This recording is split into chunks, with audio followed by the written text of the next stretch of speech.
Morning మ్యాగజైన్కి స్వాగతం. ప్రముఖ దినపత్రికలో వస్తున్న వార్తలు వెనకాల జరుగుతున్న పరిణామాలు చూద్దాం.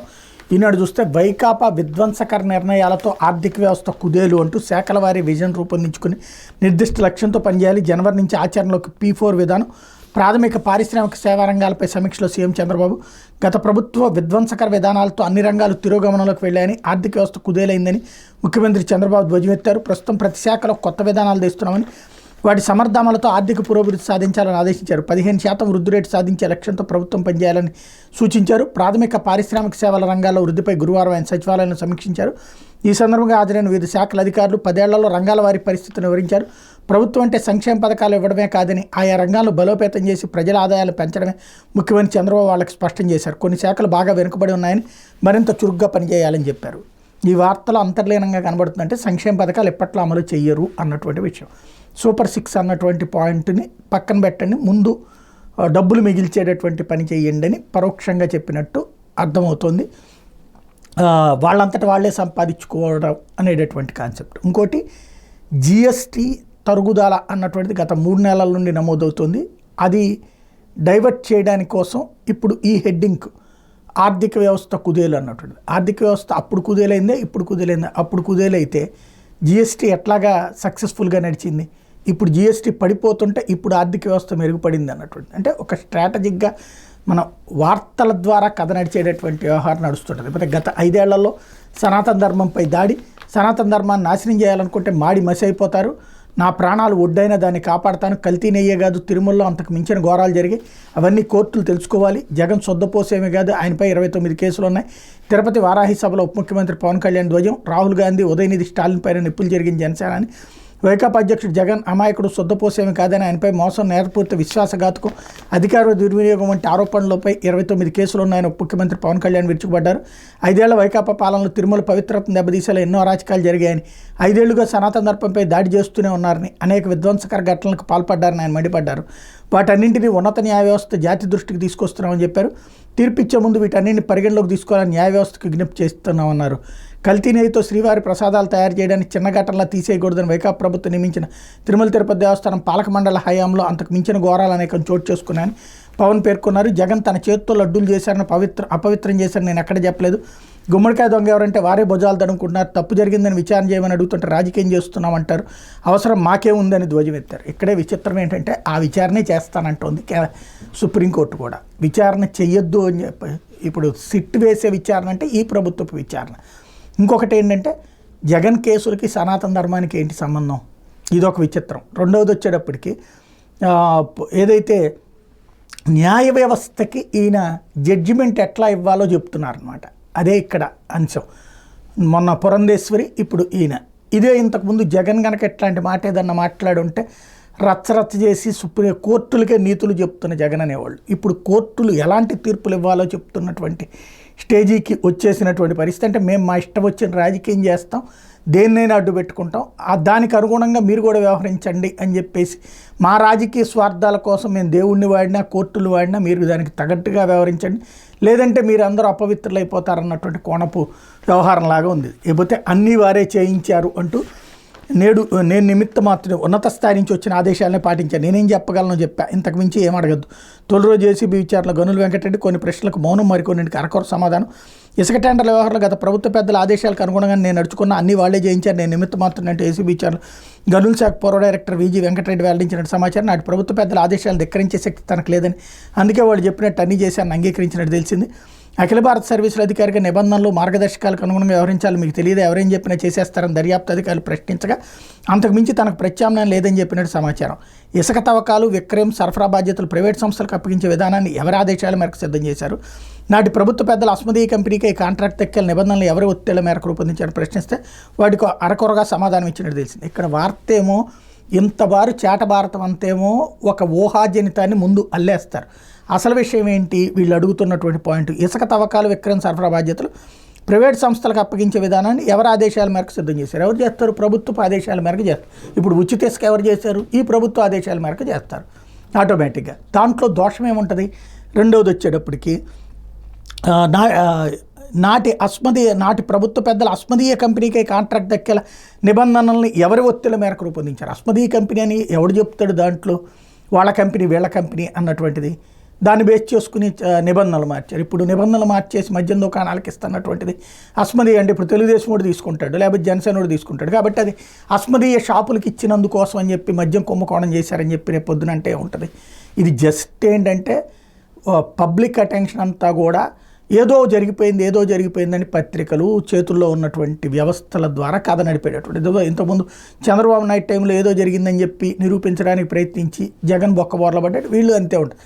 కాకపోతే కాలక్షేపం నడుస్తూ ఉంటుంది. కేసులు, బెదిరింపులు, దౌర్జన్యాలు, దందాలు ఇవి నడుస్తూ ఉంటాయి. దాన్ని ఒక అద్భుతం కింద చూపించేటటువంటి మీడియా. ఆనాడు చేస్తే అరాచకము, వేధింపులు, ఈనాడు చేస్తే అద్భుతము, దేశ సంరక్షణ కోసం, రాష్ట్రాని కోసం చేస్తున్నారన్నటువంటి కోణంలో రాసుకొస్తారు.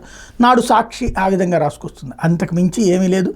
ప్రజల గురించి ఆలోచించడం మానేసి ప్రజల ఆలోచనల్ని వేరే వైపుకి డైవర్ట్ చేయడం కోసం జరిగేటటువంటి రాజకీయాలు తప్పించి మరేవి లేవు. లేకపోతే జైళ్లలో కుల వివక్ష ఏంటి, సుప్రీంకోర్టు మండిపాటు, కులం ఆధారంగా పనులు కేటాయింపొద్దు, ఖైదీలకు గౌరవంగా జీవించి హక్కు ఉంటుందని స్పష్టీకరణ, 10 రాష్ట్రాల కారాగార నిబంధనలు కొట్టివేత, వివక్ష చోటు చేసుకుంటే రాష్ట్రాలదే బాధ్యతని హెచ్చరిక, కులం ఆధారంగా జైళ్లలో ఖైదీలకు పనులు కేటాయించే కారాగార నిబంధనలు కొట్టివేస్తూ సర్వోన్నత న్యాయస్థానం గురువారం చారిత్రాత్మక తీర్పు వెల్లడించింది.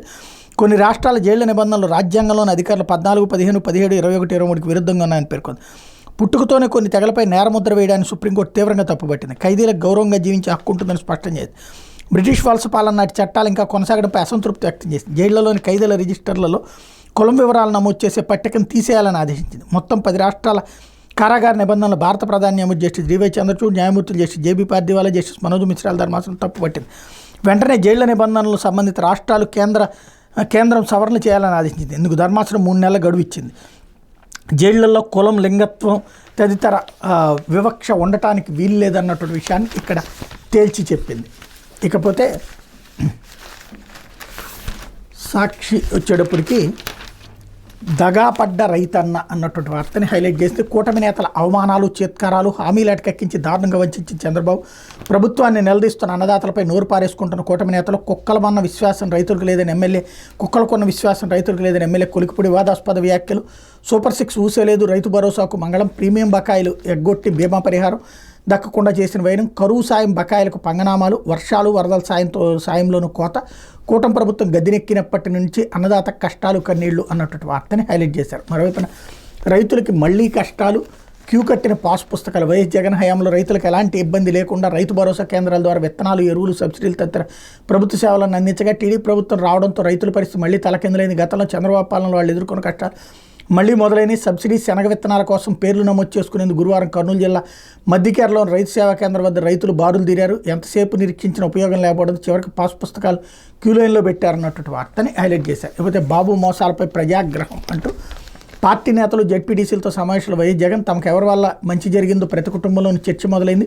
కూటమి ప్రభుత్వం వచ్చి 4 నెలలైన వార్షిక బడ్జెట్ లేదు, పథకాల కేటాయింపులపై నిలదీస్తారన్న భయంతోనే ఓటాన్ అకౌంట్తో చంద్రబాబు కాలయాపన, సూపర్ 6 హామీల అమల్లో విఫలం, రాష్ట్రంలో పాలన అస్తవ్యస్తం, ప్రతిదీ స్కామే, కేసులకు మనం భయపడాల్సిన అవసరం లేదు, ప్రజల ఆశీస్సులతో ముందుకు సాగాం, మళ్ళీ వచ్చేది ఖచ్చితంగా మన ప్రభుత్వమే. వైఎస్ఆర్సీపీ, టీడీపీ పాలన మధ్య తేడాను ప్రజలు గమనించారు. 2 ప్రభుత్వాలు ఎవరి వల్ల మంచి జరిగిందన్నది ప్రతి కుటుంబంలో చర్చ జరుగుతోంది. చంద్రబాబు చెప్పిన అబద్ధాలు మోసాలు అవుతాయి. ఆ మోసాలపై ప్రజలకు రోజుకి ఆగ్రహం పెరుగుతుంది. అవి ఎంత తీవ్రంగా ఉంటుందంటే ఇప్పటి ఫలితాలు పూర్తిగా తారుమారు అవుతాయంటూ జగన్ ఇచ్చినటువంటి స్టేట్మెంట్ని హైలైట్ చేశారు. రేపు చంద్రబాబు ప్రభుత్వ నిర్లక్ష్యంతో మరో బాలిక బలి, మొన్న మొచ్చుమరిలో వాసంతి, నేడు పొంగనూరులో ముస్లిం బాలిక అంజుమ్ అంటూ చిత్తూరు జిల్లా పొంగనూరులో బాలిక కిడ్నాప్ అయిన 3 రోజులకి రక్షించలేని పోలీసులు, హంతకులు ఎవరో కూడా కనిపెట్టలేకపోయారు. బాలిక శరీరంపై గాయాలు, రక్తస్రావం గుర్తించిన స్థానికులు, గాయాలేమీ లేవని పోస్టు మార్టంలో తేలిందంటున్న పోలీసులు, ప్రభుత్వ అసమర్థతపై ముస్లిం సంఘాలు, ప్రజా సంఘాల మండిపాటు అన్నటువంటి వార్తని ఇక్కడ హైలైట్ చేశారు. మరోవైపు నాడు బుడమేరు గేట్లు తెరిచి నేడు బాధితుల్ని గేటు బయటకు తరిమి నిండా ఉంచారు కదరా అంటూ జనం కన్నీళ్లకు జవాబేది అన్నటువంటి వార్తని హైలైట్ చేశారు. ఏదైతే అక్కడ ప్రత్యేకించి ఫోటోలతో ఒక వార్తని హైలైట్ చేసుకొచ్చారు.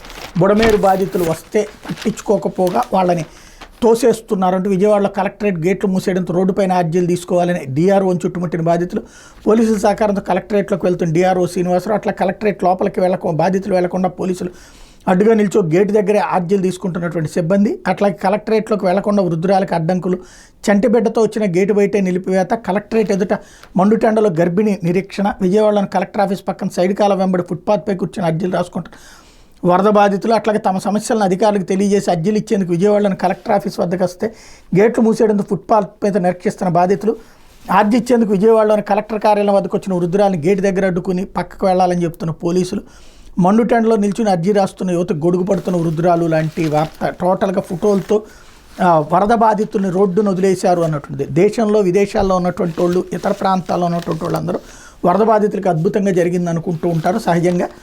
అదే సందర్భంలో ఇప్పుడు అసలు విషయం ఏంటి అన్నటువంటి అక్కడ బాధితుల వరకే తెలుస్తుంది. దాన్ని ఇప్పుడు వీళ్ళు హైలైట్ చేసే ప్రయత్నం చేస్తున్నారు.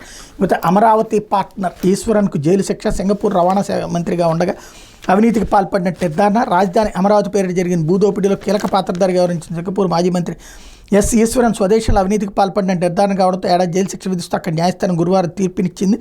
రవాణా శాఖ మంత్రిగా ఉన్నప్పుడు ఫార్ములా 1 రేసింగ్ కాంట్రాక్టులో ఈశ్వరన్ అక్రమాలకు తెగమంటట్టు సింగపూర్ అవినీతి నిరోధక విభాగం కరెక్ట్ ప్రాక్టీసెస్ ఇన్వెస్టిగేషన్ బ్యూరో విచారణలో నిగ్గుతేలింది.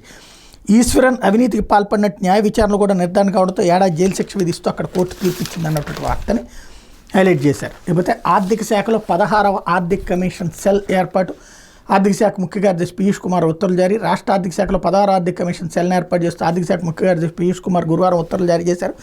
రాష్ట్రాల నుంచి కేంద్రానికి పన్నుల రూపంలో వచ్చే ఆదాయాలను వివిధ రాష్ట్రాలకు పంపిణీ చేయడం, గ్రాంట్ ఇన్ ఎయిడ్ రూపంలో రాష్ట్రాలకు సాయం చేయడం, స్థానిక సంస్థలకు ఆర్థిక వనరుల పంపిణీకి సంబంధించిన సిఫార్సులు చేసేందుకు కేంద్ర ప్రభుత్వం 16వ ఆర్థిక కమిషన్ ఏర్పాటు చేసిన విషయం తెలిసిందే.